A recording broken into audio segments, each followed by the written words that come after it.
about code generation templates. So if you install the project templates pointing to the preview source like this, then you are able to use this command line. So by default, the framework will be Netcore App 3.1, but if you want to use Net 5.0, you can use framework -- framework, or you can use so I am in this empty folder. I opened this command line and so exit FM. It should be working.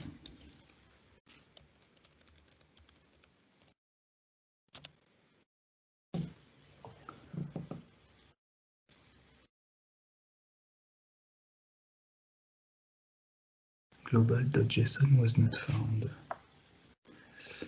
So it was working previously. Delete the global JSON file that you have in the folder. Go up one level. Okay, maybe. Trust me. And rename it if you don't want to leave to. So what's happening is that a global JSON will define what exact SDK you need or you want for this folder hierarchy. Here you have one, so it will say, okay, you want one special. And if you open it, it will say 5.0.100, but you have the 5.0.200 or something like that.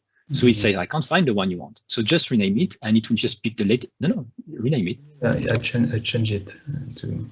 Okay, to the one you have. Or you just don't have one, and it will pick up the latest one you have. So let's try it again. Not working. So don't set it because you don't have this version again. Or set the correct version. You have the 5.0.200. So don't set it. It will actually pick the 6.0 in this case, I think. But that's fine. You can still generate the. And now it should be working using the Net 5.0 and the latest version of the package on Cloudsmith.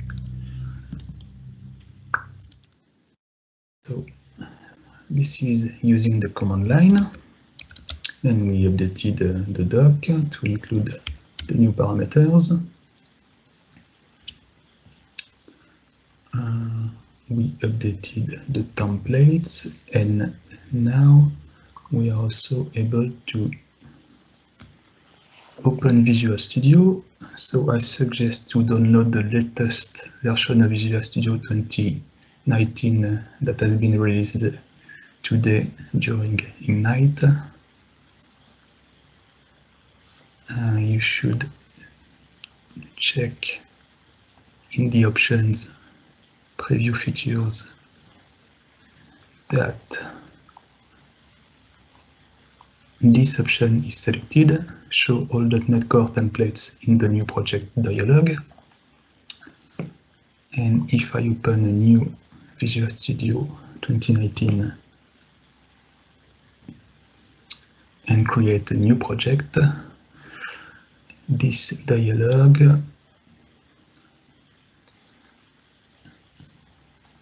you can select the Orchard Core category, and you will be able to select a new project like this Orchard Core TMS web app. And this is the same parameters. So let's say I want to create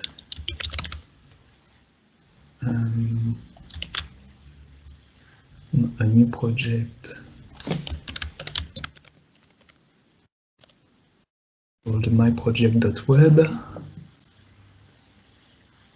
So that's the first step. The second one, you will be able to specify the parameters. So I will use the .NET 5 target framework. I will use nlog, and I will use this version of Orchard. And if you do create,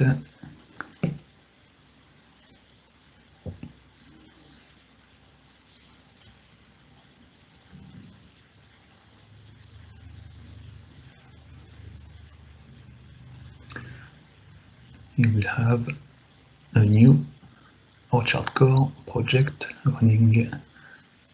If you check the CSproj, it's the same as the command line, but you are using a dialog. So I guess that if I want to add a new module or a new item, I just create a new project, select a new Orchard Core theme,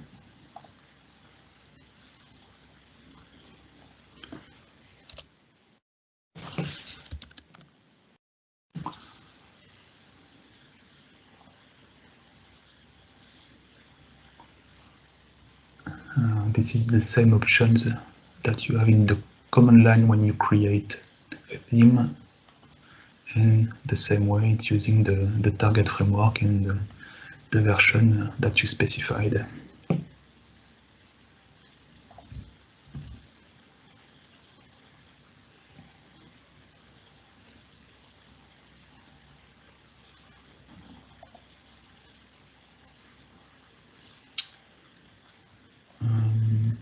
That's it for the demo. Thank you. Thank you.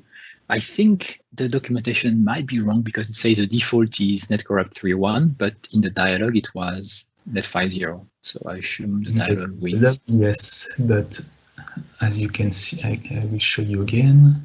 On the command line, it's 3.1? Yeah. That's weird. Just using an alphabetical order of the order of the parameter. I don't know. I will use net 5.0 as the default. This is the default in the CSproj. So, okay. Let's try again. Just with that. .NET new OCCMS, not specifying the framework. You see, it's using netcore app 8.1. So VMCO doesn't respect the default in the dropdown. Maybe it's an issue.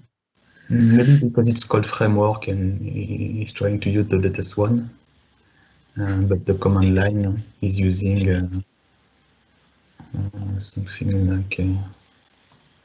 Awesome.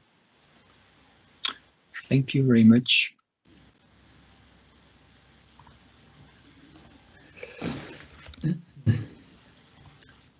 Should I share my screen? You see the template is defined like this.